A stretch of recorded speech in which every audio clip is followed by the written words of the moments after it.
नमस्कार, मैं हूं कुमार गजेंद्र। जनपद ऑन द स्पॉट में आपका स्वागत है। हमारे एक दूसरे social media platform podcast with Kumar Gajendra में भी आपका स्वागत है। अब बात करते हैं दिल्ली की राजनीति की। देश और खास तौर पे दिल्ली के अंदर चुनावी रंग अब लगातार चढ़ता जा रहा है। माहौल गर्म है। बराबर किसी भी वक्त जो चुनाव आयोग है, चुनावों की तारीख की घोषणा कर देगा। इसके बाद सभी दल अपनी अपनी रणनीति को लेकर चुनावी मैदान के अंदर उतर जाएंगे। लेकिन इन चुनावों के अंदर जो अभी तक दिल्ली के अंदर सबसे कमजोर पार्टी जो बनकर उभरी है, जिसका अभी तक कोई वजूद नजर नहीं आ रहा है, वो है कांग्रेस। कांग्रेस दिल्ली के अंदर एकदम पिटी हुई पार्टी लग रही है। जैसे कांग्रेस का वोटर खत्म हो गया है, कांग्रेस के अंदर दम खत्म हो गया है। कांग्रेस को जो अंदर खाने जो सूत्र बताते हैं, वो ये बता रहे हैं कि कांग्रेस को 3 सीटों पर लड़ने के लिए अपने कैंडिडेट भी नहीं मिल रहे हैं।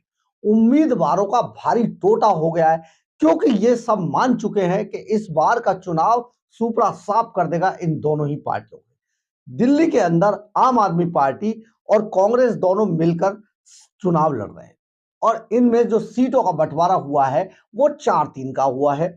4 सीटों पर आम आदमी पार्टी चुनाव लड़ रही है, जिसने अपने उम्मीदवार घोषित कर दिए हैं। भारतीय जनता पार्टी ने भी अपने कई उम्मीदवार घोषित कर दिए हैं। लेकिन कांग्रेस के पास जो 3 सीटें आई हैं कांग्रेस के खाते में, उन 3 सीटों पर भी अभी तक कांग्रेस अपने उम्मीदवार नहीं उतार पाई है।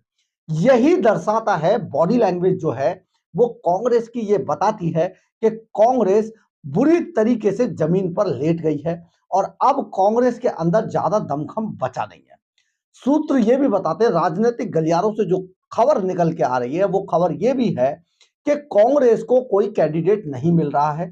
जो मौजूदा कैंडिडेटों को लड़ाने की जो बात चल रही थी 3 सीटों से, पूर्वी दिल्ली, उत्तर पूर्वी और एक एक अन्य सीट है जिस पर लड़ाने की बात चल रही थी, उन पर भी जो कांग्रेस है उनको किसी भी तरीके से जो अपने कैंडिडेट है, उम्मीदवार हैं, वो उन्हें नहीं मिल पा रहे हैं। आखिर कांग्रेस के सामने ये पसोपेश कैसे आई?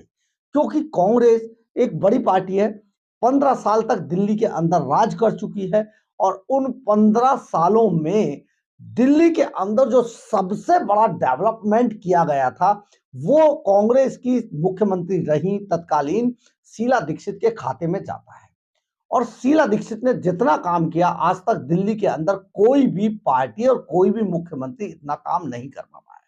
वहीं उनके सामने जो एक मुख्यमंत्री हैं अरविंद केजरीवाल, वो हवाई मुख्यमंत्री हैं। वादे बहुत किए, लेकिन उनकी झोली में मुफ्त खोरी के अलावा, मुफ्त की रेवड़ियां बांटने के अलावा कुछ नहीं बचा है। दिल्ली के अंदर बीते 9 सालों के अगर हिसाब लगाया जाए, तो डेवलपमेंट के नाम पर उनके पास कोई उपलब्धि नहीं है। जितने भी प्रोजेक्ट जो चल रहे हैं दिल्ली के अंदर, वो सब या तो सेंट्रल गवर्नमेंट के हैं, चाहे वो मंडपम हो, चाहे प्रगति मैदान के नीचे की टनल हो, चाहे वो कई फ्लाईओवर्स हो, जो नाई बना रहा है सहारनपुर हाईवे और दूसरे तरीके के जो NHAI, national highway authority of India, तो ये सब नितिन गडकरी के अंडर में आते हैं, सेंट्रल गवर्नमेंट के। हम आपको इसलिए बता रहे हैं कि इस पे कंफ्यूजन क्रिएट किया जाता है।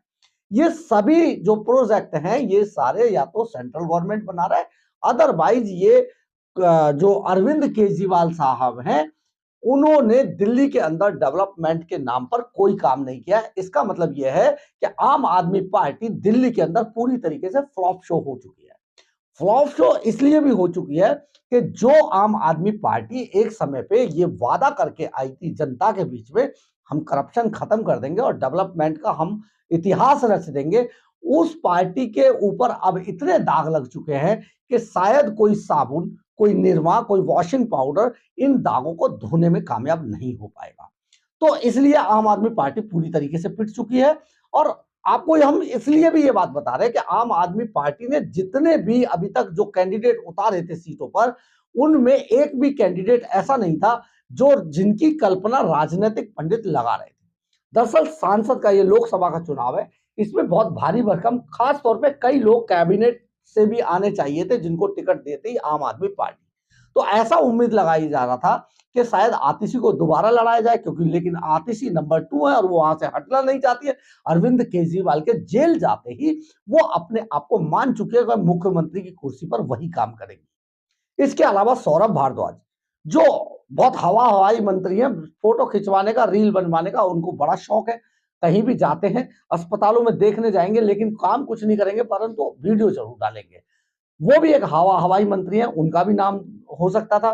कैलाश गहलोत को उतारा जा सकता था, जिनका डीटीसी में बताया जाता बड़ा रुतबा है और अपने आप जमे हुए हैं वो। इसके ये जो आम आदमी पार्टी के जो लोग थे, जिनकी उम्मीद की जा रही थी, उतने उन्होंने बहुत ही हल्के कैंडिडेट उतारे, क्योंकि उनको पता था कि यह सब हारने हैं। अब कांग्रेस के अंदर जो है अंतर्द्वंद की लड़ाई चल रही है। कहा यह भी जा रहा है कि जिन कैंडिडेट का वो नाम ले रहे थे, इन्हें आगे बढ़ा रहे थे कांग्रेस में, अब वो कैंडिडेट भी, वो उम्मीदवार भी चुनाव नहीं लड़ना चाहते दिल्ली से, क्योंकि हार का दाग बहुत बड़ा है, जिसको धोते धोते पूरी जिंदगी निकल जाएगी, लेकिन धुल नहीं पाएगा। कई नेता ऐसे हैं जो हारने से बहुत डरते हैं, खासतौर पे कांग्रेस में भी।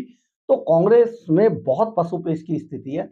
चुनाव सर पे आने के बावजूद अभी तक किसी इनकी कांग्रेस की टिकटें फाइनल नहीं हो पाई। अब बात करते हैं दिल्ली बीजेपी की। तो बीजेपी के अंदर जो बुजुर्ग नेताओं के चेहरे थे, उनको क्लीन स्वीप कर दिया गया है। प्रधानमंत्री नरेंद्र मोदी और अमित शाह की जो स्ट्रैटेजी है दिल्ली को लेकर, वो दिल्ली में जो बूढ़े नेता थे उनसे बहुत चिढ़ते हैं, जो हमारे सूत्र बताते हैं। इसलिए वो किसी को भी, बूढ़े नेता को दिल्ली के अंदर लाना नहीं चाहते। और ये जो बुजुर्ग नेता थे, ये मान चुके थे कि दिल्ली इनके बिना चलाई नहीं जा सकती। लेकिन अब जो सिलेक्शन कमेटी है, जो इन नेताओं का नाम तय करते हैं, जो एक समिति है, उसको साफ साफ तौर पर कह दिया है कि नई जो जनरेशन है उसको टिकट देना है, उनको आगे बढ़ाना है, इनको खत्म कीजिए और आगे पार्टी इनको नहीं ढोएगी। इन्हें संगठन में जगह दी जाएगी, संगठन चलाए, ये संगठन में अपना ये फायदा पहुंचाए अपने एक्सपीरियंस का। तो दिल्ली से सबसे पहले और सबसे बुजुर्ग नेता विजय गोयल का पत्ता खटा है, जो एक समय पे अपने आप को मानते थे चरतीलाल गोयल के बेटे हैं और अपने आप को मानते थे बीजेपी उनके बिना नहीं बन पाएगी। तो वही विजय गोयल का पत्ता साफ हुआ। इसके अलावा जो हर्षवर्धन थे, जो दिल्ली विधानसभा में, दिल्ली के अंदर जो पहली विधानसभा बनी थी, मदन लाल खुराना जब मुख्यमंत्री थे बने दिल्ली के पहले, तो ये तब से हर्षवर्धन साहब कृष्णानगर कॉन्स्टिट्यूएंसी से लड़के दिल्ली विधानसभा पहुंचे थे और वहां पर ये मंत्री भी बने। लेकिन ये मंत्री रहते हुए आगे बढ़े, सांसद बने, सांसद बनने के बाद ये सेंट्रल में भी मिनिस्टर रहे और अभी इनकी बहुत सारी जिज्ञासाएं थी। इनका अंतिम सपना था कि ये किसी तरीके से मुख्यमंत्री बन जाए, लेकिन इन्हें भी बाहर का रास्ता दिखा दिया गया। इसके बाद आता है नंबर विजेंद्र गुप्ता का है। विजेंद्र गुप्ता रोहिणी से उस वक्त भी जीते, बड़े मजबूत और कद्दावर नेता है, दिल्ली भाजपा के प्रदेश अध्यक्ष भी रहे हैं और ये ऐसे समय में भी जीत कर आए, दिल्ली विधानसभा पहुंचे जब केजरीवाल की बहुत हवा थी, पूरी दिल्ली में सारे विधायक हार गए। लेकिन अब इनका हश्र भी यह है कि इन्हें भी साइडलाइन कर दिया और इन्हें बता दिया गया कि आप संगठन में काम करने के लिए आप सबको हटा दिया गया, रखा गया, करना तो करिए, नहीं तो बाहर निकलिए। कहने का मतलब है भारतीय जनता पार्टी ने बूढ़े जो बुजुर्ग फेस थे उन सबको हटा के अब नए लोगों को ला रहे हैं। इसी बात के लिए यह भी कहा जा रहा है कि अब इन्हें दिल्ली के अंदर एक नया फेस, जो बहुत फ्रेश फेस है, बांसुरी स्वराज का, सुषमा स्वराज की बेटी हैं ये, स्वर्गीय सुषमा स्वराज की, तो वक्ता है, बहुत अच्छी बोलती हैं, वकील हैं, बड़ी पढ़ी लिखी हैं और बहुत चार्मिंग फेस है और बहुत यंग है मुख्यमंत्री के लिहाज से। यानी कि अब उनको बढ़ाकर उनको परिपक्व किया जाएगा और आने वाले 2025 के जो चुनाव हैं दिल्ली विधानसभा के, उसमें बीजेपी इन पर मुख्यमंत्री का दांव लगा सकती है। ये चेहरा होंगे, फेस होंगे।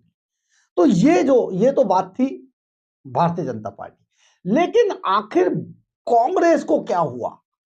कांग्रेस इतनी डाउन पर कैसे चली गई? क्यों कांग्रेस खड़ी नहीं हो पा रही है? अगर कांग्रेस के नेताओं को ये लगता है कि उनके पास उम्मीदवार नहीं थे, तो कांग्रेस क्यों लड़ाई लड़ रही थी आम आदमी पार्टी से? लेकिन कल की आम आदमी पार्टी जो भ्रष्टाचारों से घिरी हुई है, जिनके ऊपर बहुत सारे दाग लगे हैं और जिनमें से बहुत सारे दाग सही हैं, जिनके बहुत सारे नेता तिहाड़ जेल के अंदर बंद हैं, वो पार्टी फिर भी भारतीय जनता पार्टी से जूझ रही है। लेकिन कांग्रेस, जो सचमुच 60 साल जिसने देश पर राज किया, आज उस कांग्रेस का बुरा हाल दिल्ली के अंदर हो चुका है। अभी एक सर्वे आया, ओपिनियन पोल आया है इंडिया टीवी और सीएनएक्स के ओपिनियन पोल में, यह बता दिया गया है, क्लियर कर दिया गया है कि भारतीय जनता पार्टी दिल्ली के अंदर क्लीन स्वीप कर रही है, यानी कि 7 सीटों पर दोबारा भारतीय जनता पार्टी का कब्जा होगा और इस अभी भी 7 सीटें भारतीय जनता पार्टी के पास है और ये कहानी दोहराई जाएगी। एक डर ये भी नेताओं के अंदर है कि राम मंदिर के बाद हवा एकदम देश के अंदर बदल चुकी है। इसके अलावा जो केजरीवाल के सब्ज बाग थे, उनकी भी पोल खुल चुकी है। इसका मतलब सीधे कांग्रेस में दम नहीं बचा है, तो इसका मतलब सीधे सीधे भारतीय जनता पार्टी की झोली में दिल्ली की 7 सीटें जा रही हैं और यह सारा श्रेय प्रधानमंत्री नरेंद्र मोदी और अमित शाह की जोड़ी को जाएगा। बहरहाल जो भी हो, लोकसभा के चुनाव सर पे आ चुके हैं। कांग्रेस को कहीं ना कहीं खड़ा हो जाना चाहिए, क्योंकि कांग्रेस पिछले लोकसभा चुनावों में दूसरे नंबर पर रही थी, आम आदमी पार्टी तीसरे नंबर पर चली गई थी। हो सकता है इन चुनावों में जो कांग्रेस का वोट बैंक टूटकर आम आदमी पार्टी में चला गया था, हो सकता है उसे वापस मिल जाए। लेकिन हम और आप सिर्फ कयास लगा सकते हैं। हमारी जिम्मेदारी आपको ये सारी बातें बताना, सो हम तो बोलते रहेंगे। अगर आपको हमारी खबर अच्छी लगी हो तो आप इसे लाइक, सब्सक्राइब और शेयर जरूर कीजिएगा। कमेंट्स बॉक्स में अपनी राय जरूर लिखिएगा, इससे हमें ऊर्जा मिलती है। जय हिंद, जय भारत।